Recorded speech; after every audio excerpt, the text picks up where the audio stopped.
दोस्तों, stock market studies में फिर से एक बार आपको बहुत बहुत स्वागत है। तो आज मैं फिर से आपके सामने कुछ इंपॉर्टेंट कंपनी का अपडेट शेयर करने वाला हूं, तो इस वीडियो को पूरा लास्ट तक देखना। तो सबसे पहले मैं डिस्कशन करूंगा बंधन बैंक के बारे में। देखिए, बंधन बैंक के ऊपर बहुत सारे लोगों का डाउट है, क्या सही में बंधन बैंक फिर से रिकवरी करेगा, क्या लगातार वो गिरते चले जाएंगे। क्योंकि बंधन बैंक का अगर चार्ट को ओपन करूं तो आपको कुछ डेटा देखने को मिलेगा। उससे पहले मैं कुछ पॉइंट ऑफ व्यू से इस कंपनी के गिरने के पीछे रीजन मैं आपको बताऊंगा। अगर मैं 2022 के डेटा को देखूं, देखिए लास्ट कुछ फ्यू क्वार्टर्स का डेटा, 2022 का क्वार्टर टू, 2022 का क्वार्टर थ्री का रिजल्ट, 2022 का क्वार्टर फोर का रिजल्ट, उसके बाद देखिए quarter one, quarter two, quarter three और क्वार्टर फोर 2024 का डेटा। तो सब कुछ अगर देखा जाए तो आप देखेंगे जो ब्लू कलर का आपको बार दिख रहा है वो क्या है, वो है टोटल रेवेन्यूज का। तो टोटल रेवेन्यूज इस बार सबसे हाईएस्ट देखने को मिला। टोटल रेवेन्यूज इस बार सबसे ज्यादा देखने को मिला, तो करीबन 58.83 बिलियन रुपीस का। मगर दिक्कत कहाँ पे है? दिक्कत है कंपनी का ऑपरेटिंग इनकम का।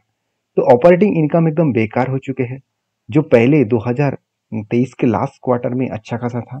और इस बार कंपनी का देखिए हालत देखिए, ना ऑपरेटिंग प्रॉफिट बढ़े, ना कंपनी का मतलब टैक्स देने के बाद प्री टैक्स इनकम बढ़े, ना कंपनी का नेट इनकम बढ़े। तो सिर्फ कंपनी का रेवेन्यू बढ़ने से कुछ नहीं होगा। जैसे अगर इस डेटा को और भी डिटेल्स में देखा जाए तो देखिए प्राइस टू अर्निंग रेशियो जो है वो 2022 के क्वार्टर टू में सिर्फ 11 के आसपास था। और अगर मैं इसी को देखूं 2023 के फर्स्ट क्वार्टर में कितना बना, 19 के आसपास। और उससे बड़ा मतलब ज्यादा होना चाहिए था, उल्टा क्या हो गया, कम हो गया। मतलब 2022 में जो 11 के आसपास था और वही लेवल में आ चुके हैं, 13 के आसपास आ चुके हैं।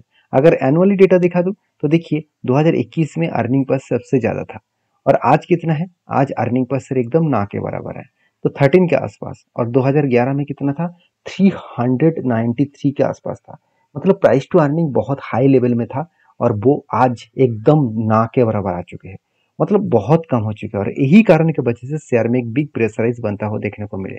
अगर मैं इस चीजों को और भी चार्ट के बेसिस में बात करूं, तो जो लोग सोच रहे थे कि कंपनी लगातार हाइक यहाँ से कंपनी रिबाउंस करेगा, तो मैं आपको एक चार्ट में दिखाना चाहूंगा, आप ध्यान से देखना। बार बार कंपनी एक ही जगह को रिटेस्ट किया। इस जगह स्ट्रांगली एक रेजिस्टेंस बने, जो लेवल फर्स्ट लेवल बना 400 के आसपास। उसके बाद फिर से स्ट्रांगली रेजिस्टेंस बने जो बना 320 के आसपास। और यहाँ पे फिर से एक लेवल बने जो लेवल निकल के आया 240 के आसपास। मतलब बार बार वो रेजिस्टेंस को फेस किया और उसके बाद नीचे आए। तो कुछ दिनों पहले एक अच्छा खासा बिग बाउंस देखने को मिला था। बहुत सारे लोगों को यही लग रहा था कि यहाँ से बाउंस बैक करेगा और ऊपर रेजिस्टेंस तक जाएगा। मगर मुझे जो डेटा देखने को मिला, मुझे जो चार्ट देखने को मिला, कि 200 डेज मूविंग एवरेज को जब भी रिटेस्ट किया उसके बाद वहां से करेक्शन होने का चांसेस दिख रहा था।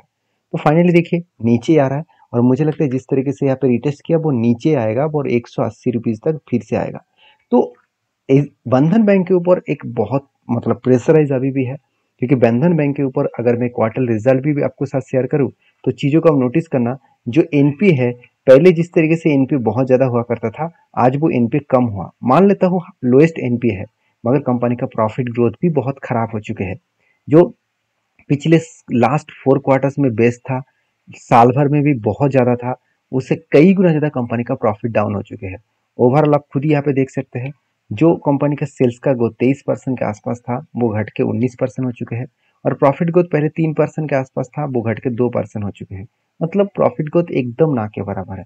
इसीलिए कंपनी लगातार प्रॉफिट नहीं, लगातार वो लॉसेस देते चले जा रहा है, और सीएजीआर का परसेंटेज भी आपको लॉसेस में मिला है। तो जो लोग सोच रहे हैं कि बंधन बैंक के ऊपर क्या किया जाए, मैं आपको रिक्वेस्ट करूंगा, बंधन बैंक के ऊपर जो लोग अभी फिलहाल के लिए सोच रहे हैं कि मैं चलो इस लोअर साइड में एंट्री ले लूँ, फिर से कंपनी रिकवरी कर जाएगा, तो इसके लिए मुझे लगता है आपको टाइम देना पड़ेगा, क्योंकि बंधन बैंक के ऊपर बिजनेस फिर से अच्छा खासा होने तक आपको इंतजार करना पड़ेगा। देखिए कुछ भी हो सकता है, मार्केट है, यहाँ से भी बाउंस कर सकते हैं, कुछ भी हो सकते हैं। इसका कोई भी गारंटी नहीं है कि यहाँ से बाउंस बैक नहीं करेगा। मगर एक चीजों को नोटिस करना, कंपनी टू मतलब कोविड के जो लेवल था 150 रुपीज के आसपास, वही लेवल तक आने का कोशिश कर रहा है। वही लेवल आने के बाद यहाँ पे कुछ सिचुएशन अलग बन सकते हैं, तो उस लेवल तक आने दीजिए, उसके बाद मैं फिर से वीडियो बनाकर आपके साथ शेयर करूंगा। तो आपके क्या ओपिनियन है बंधन बैंक के ऊपर, जरूर मुझे कमेंट्स करना। नेक्स्ट जो कंपनी उसका नाम है यूनियन बैंक ऑफ इंडिया। तो यूनियन बैंक ऑफ इंडिया के बारे में बात करूँ तो बेसिकली मार्केट कैप 1,06,000 करोड़ के आसपास है। और इस कंपनी के ऊपर सबसे जो गुड पॉइंट सही है कि यूनियन बैंक के ऊपर जो एक ट्रेड बना वो कुछ इस तरीके से बने हैं। पहले एक बिग कप बने, मतलब बिग एक लंबा सा कप बने। लंबा सा कप मैं एक बार आपको दिखाना चाहूंगा। आप देख सकते हैं लंबा सा एक कप बने, उसके बाद छोटा सा एक हैंडल बटन भी क्रिएट हुआ। तो cup with handle button create होने के बाद यहाँ पे ब्रेकआउट भी हुआ और इस ब्रेकआउट को भी यहाँ पे कंफर्मेशन भी कर चुके हैं। यहाँ पे भी कंफर्मेशन किया, यहाँ पे भी किया, यहाँ पे भी किया, उसके बाद रिटेस्ट भी किया। अभी देखिए वही रेंज में कंपनी ट्रेड कर रहा है जो इसका स्ट्रांगली सपोर्ट है। वो सपोर्ट कहाँ पे है, 132 रुपीज के आसपास, क्योंकि यहाँ पे एक बार सपोर्ट मिला, यहाँ पे दूसरी बार मिला और यहाँ पे तीसरी बार मिला।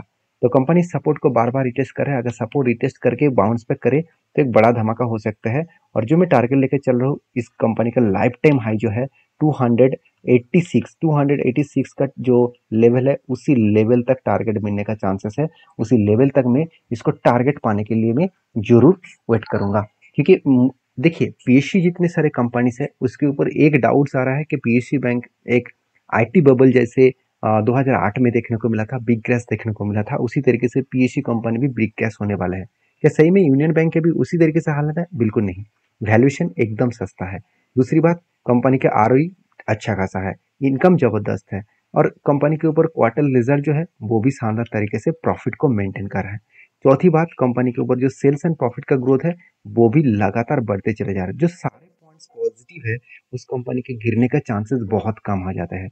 मान लेता हूँ मतलब पीएससी सेक्टर बहुत तेजी से ग्रोथ किया, मगर बैंक में उतना भी तेजी अभी तक देखने को नहीं मिला जिस तरीके से बैंक में इकोनॉमिकली तेजी आना चाहिए था। तो बाकी मैं तो इस कंपनी के ऊपर बुलिश हूँ। आपके क्या राय है जरूर कमेंट्स करना, क्योंकि इस कंपनी के ऊपर बेसिकली जो इन मतलब म्यूचुअल फंड है, म्यूचुअल फंड ने इस कंपनी के ऊपर क्या क्या वो देखना बहुत जरूरी है। लास्ट देखिए मार्च, अप्रैल, मई और जून, इस चारों माह में कंपनी के ऊपर सेलिंग प्रेशर देखने को मिला। और सेलिंग इसीलिए हो रहा है क्योंकि लंबा सा एक जर्नी पहले से ही यूनियन बैंक ने दिखा चुके हैं। आप खुद ही एक बार देख लीजिए, इतना बड़ा लंबा जर्नी देखने को मिल चुका है कोविड के बाद।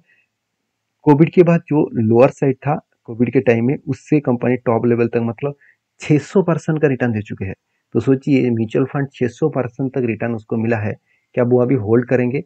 कुछ ना कुछ तो क्वांटिटी को बेचेगा ना। तो इसीलिए यहाँ पे माल बेचा जा रहा है। तो इसीलिए यहाँ पे देखिए माल बेचने के बाद एक ही जगह पे कंपनी होल्ड कर रहा है। तो माल जब बेचा जा रहा है उस टाइम में अगर होल्ड किया जा रहा है तो एक पॉजिटिव साइन है, क्योंकि सेलर एक्टिव तो होना चाहता है मगर उससे कई गुना ज्यादा बायर यहाँ पे एक्टिव हो रहा है। तो यहाँ से बाउंस बैक करने का चांसेस बहुत ज्यादा रहेगा। अभी देखा जाएगा क्या होने वाला है। मैं तो बुलिश हूँ, आपकी क्या राय है जरूर कमेंट्स करना। नेक्स्ट जो कंपनी है उसका नाम है इजीटी प्लानर। बेसिकली इजीटी प्लानर के ऊपर मैं पहले से ही एंट्री लेकर रखा हूँ और मुझे इस कंपनी के ऑब्वियसली यहाँ पे लॉसेस चल रहा है। कहाँ पे लॉसेस चल रहा है मैं एक बार आपको बता दूं, उससे पहले कंपनी का मैं एक बार क्वार्टर रिजल्ट आपको दिखाना चाहूंगा। तो लॉसेस क्यों चल रहा है? क्योंकि शेयर में करेक्शन इसीलिए हुआ क्योंकि लगातार इतनी शानदार परफॉर्मेंस करने के बाद फाइनली कंपनी इस क्वार्टर में लॉसेस किया। और ये भी बताया जा रहा है कि ये लॉसेस को कंपनी फिर से रिकवरी कर जाएगा, क्योंकि कंपनी ने बहुत गुड न्यूज़ दिया। कंपनी गुजरात में फर्स्ट फ्रेंचाइजीज स्टोर ओपन किया और इंडिया के फर्स्ट गुजरात में फ्रेंचाइजीज ईजीटी प्लानर ने ओपन किया। इससे पहले भी दो जगह पे एक न्यू स्टोर ओपन किया था। वो दो जगह कौन सा है एक बार मैं आपको दिखा दूं। आप देख सकते हैं न्यू फ्रेंचाइज ओपन किया भोपाल में, इंडिया भोपाल में किया और भी एक स्टोर ओपन किया अमृतसर में। तो लगातार वो न्यू से न्यू ओपन स्टोर करते चले जा रहे हैं, जिसका डायरेक्टली बेनिफिट ईजीटी प्लानर को मिलने वाला है।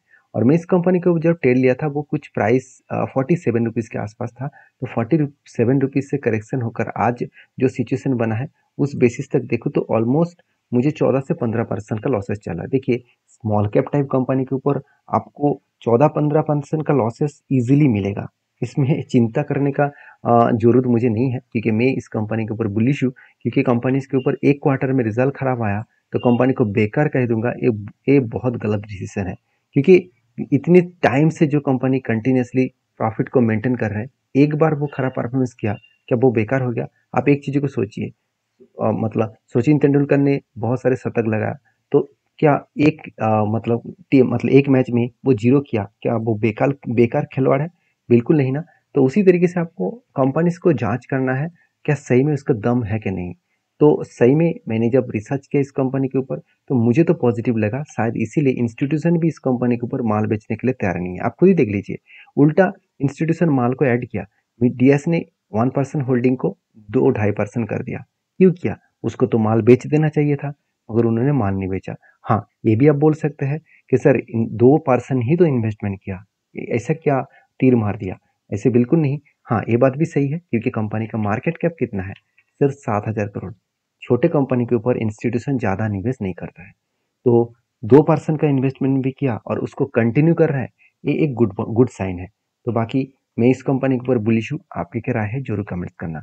नेक्स्ट जो कंपनी उसका नाम है एनएससी फूड्स लिमिटेड। तो बेसिकली एक 84 करोड़ का कंपनी है, एक नैनो कैप टाइप कंपनी है। इसके ऊपर काम करने से पहले 4 बार सोच लेना, क्योंकि सिर्फ अपडेट मुझे दिखाना है।